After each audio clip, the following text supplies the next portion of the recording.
The air backstage at the boxing arena crackled with a special kind of electricity. It wasn't the kind that came from light bulbs or the loud speakers. It was the buzz of anticipation, excitement, and nervous energy all mixed together. Imagine a beehive, but instead of bees, there were boxers, trainers, reporters, and all sorts of people rushing around. The floor vibrated with every footstep. The air was thick with the smells of sweat, liniment, and stale popcorn. It was a symphony of sounds, too. Shouts of encouragement bounced off the walls. The rhythmic thump-thump-thump of jump ropes hitting the floor kept time with the heavy breathing of fighters warming up. There was the constant chatter of reporters trying to snag a quick interview and the barked orders of trainers giving last-minute advice. Each boxer had their own little corner carved out amidst the chaos. Some shadowboxed, their fists a blur against the dim light. Others sat quietly, eyes closed, focusing on the fight ahead. Their trainers paced anxiously, muttering strategies and offering pep talks. Everywhere you looked, there was movement. Towels snapped, water bottles emptied, and gloves were laced tight. This was the place where dreams were made and sometimes broken, where heroes were forged in the heat of battle, and where the roar of the crowd was just a distant echo compared to the pounding in your own ears. It was a world of its own, hidden behind the bright lights of the boxing ring, a world of raw emotion and intense preparation. The noise alone could make your head spin, but for those who belonged there, it was the sound of opportunity. Amidst this frenzy was a young man named Bobby. He wasn't a main event fighter, not yet. He was an undercard boxer, fighting earlier in the evening, hoping to make a name for himself. He'd given it everything he had in the ring, battling his opponent with a fierce determination. Every punch thrown, every step taken, had drained him. The roar of the crowd had faded into a distant hum as he walked back to his cramped corner. His gloves felt heavy, his muscles screamed, and his breath came in ragged gasps. He slumped onto the stool, his body aching in every place imaginable. His trainer, a gruff but kind man, wiped the sweat from Bobby's brow. "Good fight, kid," he said, his voice rough but sincere. "You showed 'em what you're made of." Bobby tried to smile, but his lips felt cracked and dry. He felt like a squeezed-out sponge, completely empty. He reached for the water bottle, gulping down the liquid, but it wasn't enough. His body craved more, desperate to replenish what it had lost. He felt lightheaded, the noise of the backstage area seeming to amplify and pound against his skull. His vision swam for a moment, and he gripped the stool tightly, trying to steady himself. He was just so tired, so incredibly thirsty. He'd pushed himself harder than ever before, wanting to impress, wanting to win. The desire to prove himself had overridden everything else. Now, the consequences were catching up to him. He felt a wave of dizziness wash over him. He was overwhelmed not just by the physical exhaustion, but by the sheer pressure of it all. The hopes, the dreams, the sacrifices. It was all weighing down on him. The next moment happened in a blur. 1 second, Bobby was gripping the stool, trying to fight the dizziness. The next, the world tilted violently, and the noisy backstage dissolved into a swirling gray fog. His grip loosened, and he tumbled sideways, hitting the hard concrete floor with a thud.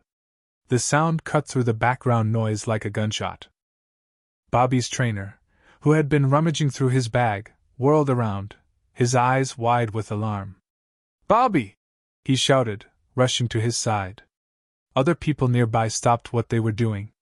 The reporters paused their interviews, the fighters stopped their warm-ups, and a hush fell over the immediate area. They watched, their faces etched with concern, as Bobby lay motionless on the floor. "Get a medic!" the trainer yelled, his voice laced with panic. He knelt beside Bobby, gently patting his cheek. "Bobby, wake up! Can you hear me?"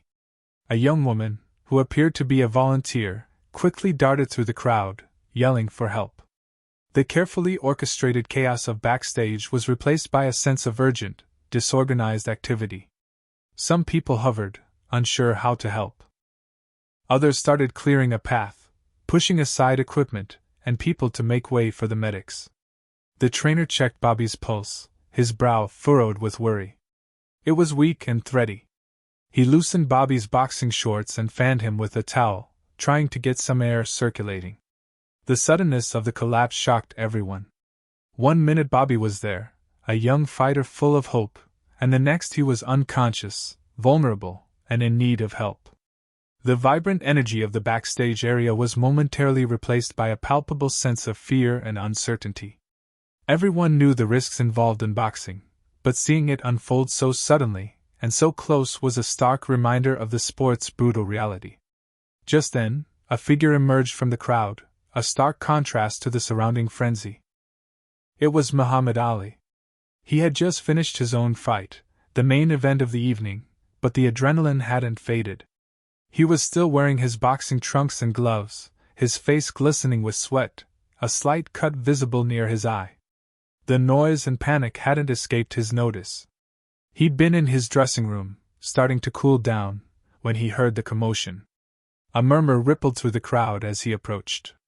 Even in the midst of the chaos, people recognized the legendary boxer, their voices dropping to respectful whispers. Ali moved with a quiet purpose, his eyes scanning the scene, taking in the situation. He saw Bobby lying on the floor, the worry etched on the faces of those around him. Without hesitation, he pushed his way gently through the crowd, his large frame parting the onlookers like water. He didn't say a word, didn't need to. His presence alone commanded attention. The champion, the greatest, was here. He knelt beside Bobby, his gaze filled with concern. The contrast between the two boxers was striking. Ali, the picture of strength and success, and Bobby, the young hopeful, now vulnerable and unconscious. Ali's face was serious, all the usual playful banter gone. He'd seen this before, the toll a fight could take, the fragility of the human body. He knew what it felt like to push yourself to the limit, to risk everything for a dream. And he knew that sometimes, even the strongest needed help. He was there to offer it, not with words, but with his presence, a silent promise of support. The medics arrived quickly, their faces grim as they assessed Bobby's condition. They carefully lifted him onto a stretcher, his body limp and unresponsive. As they prepared to move him to a quieter area for further examination, Ali remained by his side. He gently took Bobby's hand in his own. Ali's hands were large and calloused, the hands of a fighter, but his touch was surprisingly gentle. He didn't squeeze or shake, just held it firmly, offering a silent connection. The backstage area, though still bustling, seemed to quiet around them. People gave Ali a wide berth, respecting his space, understanding the importance of his presence. He sat on a nearby crate, his gaze fixed on Bobby, his expression unreadable. He didn't offer any words of encouragement, no platitudes about getting back in the ring. He simply stayed. His presence was a reassurance, a silent promise that Bobby wasn't alone. In that chaotic environment, surrounded by flashing lights and worried faces, Ali's quiet strength was a beacon of hope. It was a powerful image, the world-famous champion, still in his fighting gear, holding the hand of an unknown, struggling boxer. It spoke volumes about Ali's character, his compassion, and his understanding of the human spirit. He knew what it was like to be an underdog, to fight for every inch, to face adversity. And he knew that sometimes, the greatest victory wasn't won in the ring, but in the quiet moments of support and solidarity. Ali wasn't trying to be seen as a hero, he was simply being human. He was offering comfort and strength in a way that only he could. The significance of Ali's actions went far beyond a simple act of kindness. He was Muhammad Ali, the world champion, a sporting icon, a man admired and respected by millions. He could have been anywhere, celebrating his victory, basking in the adulation of his fans. Instead, he chose to be here, with a young fighter no one knew, a boxer who was miles away from the fame and fortune Ali had achieved. This was a time when Ali was more than just a boxer. He was a symbol of hope and resilience for many. His presence was a powerful statement. It said that everyone mattered, regardless of their status or success. It said that even the greatest among us had a responsibility to care for those who were struggling. Think about it, Ali had just fought a grueling match himself. He was likely exhausted, possibly injured, and undoubtedly eager to rest and recover. Yet, he put aside his own needs to offer comfort to someone in need. He didn't do it for publicity or recognition. There were no cameras flashing, no reporters clamoring for quotes. He did it because it was the right thing to do. His presence was a reminder that even in the cutthroat world of professional sports, there was still room for compassion and humanity. It showed that true greatness wasn't just about winning titles and breaking records. It was about using your platform to make a positive impact on the lives of others. Ali's act transcended boxing. It was a lesson in empathy, a demonstration of what it meant to be a good human being. He understood the pressure Bobby was under, and wanted to show him he wasn't alone. Hours passed. The initial flurry of activity subsided. The crowds thinned as people began to leave the arena. Other fights ended, fighters celebrated or mourned their losses, and the backstage area slowly returned to a semblance of order. But Ali remained. The medics continued to monitor Bobby, administering fluids and checking his vital signs. They spoke in hushed tones, their faces still etched with concern. Ali stayed by Bobby's side, never wavering, his grip on the young boxer's hand firm and reassuring. He could have left at any time. He had obligations, appointments, and a world waiting to celebrate his victory. But he chose to stay. He sat patiently, quietly, his presence a silent vigil. He seemed lost in thought, perhaps reflecting on his own journey, his own struggles, his own moments of vulnerability. The sun began to rise, casting long shadows across the backstage area. The air grew cooler, and the sounds of the city began to filter in through the open doors. Still, Ali remained. His commitment was unwavering, his dedication absolute. His actions spoke louder than any words could have. He showed Bobby, and everyone else watching, that he was there for the long haul. That he cared. That even in the face of adversity, there was always hope, always support, always someone who believed in you. Ali understood that sometimes, the greatest act of kindness was simply being present, offering a steady hand and a silent promise of unwavering support. He gave his time, something you can never get back. He was a champion in and out of the ring. Slowly, Bobby began to stir. His eyelids fluttered, and he groaned softly, his body still weak and aching. He opened his eyes, his vision blurry, the bright lights of the backstage area stinging his senses. He blinked, trying to focus, trying to understand where he was. The last thing he remembered was the dizziness, the feeling of falling. Now, he was lying on a stretcher, a medic hovering over him, checking his pulse. Confusion clouded his mind. As his vision cleared, he saw a familiar face beside him. A face he had seen on posters, on television, a face recognized around the world. Muhammad Ali. The champ. His eyes widened in disbelief. He must be dreaming. There was no way Muhammad Ali would be sitting here, next to him, holding his hand. But it was real. Ali was there, his gaze steady and reassuring. A weak smile touched Bobby's lips. "Champ?" he whispered, his voice raspy and barely audible. Ali squeezed his hand gently. He didn't say anything, just offered a warm, knowing smile.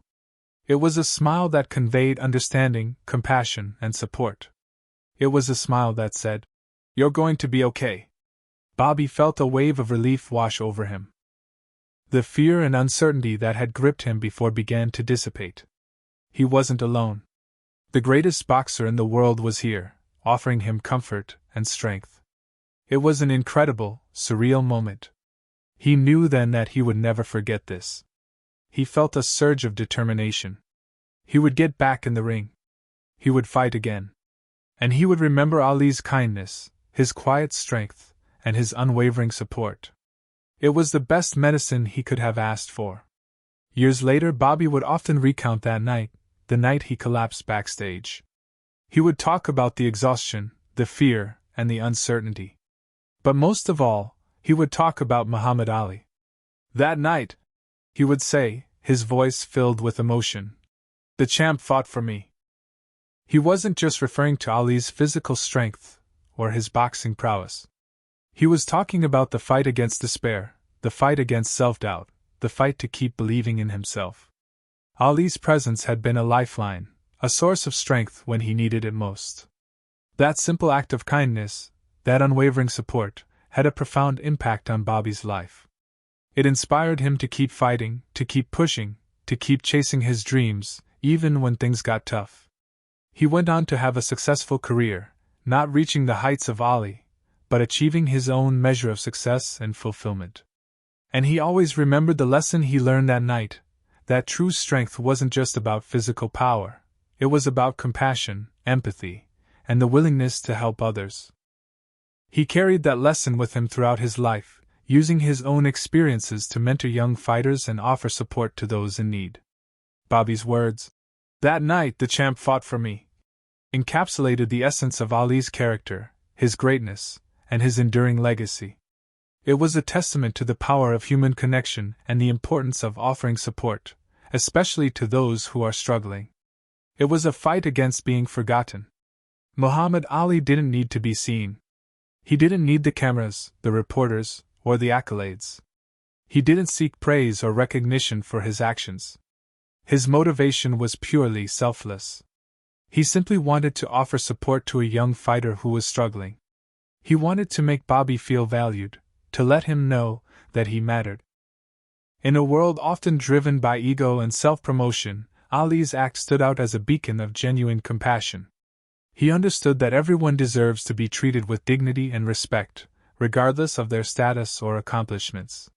He knew that even the smallest act of kindness can have a profound impact on someone's life.